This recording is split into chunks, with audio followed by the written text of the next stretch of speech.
setting up the connection matrix. As the design is coming along, a list of the pins in each net is built into memory.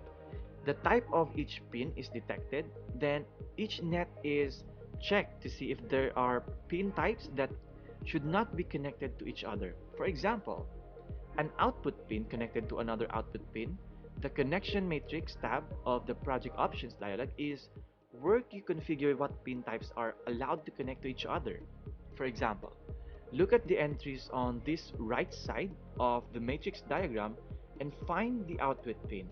Read across this row of the matrix until you get to the open collector pin column. The square where the intersect is orange is actually indicating that an output pin is connected to an open collector pin on your schematic.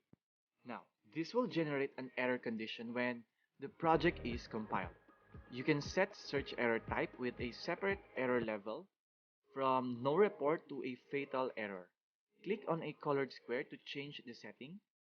Click to continue to move to the check level, then set the matrix so that unconnected passive pin generates an error, just as shown in this image.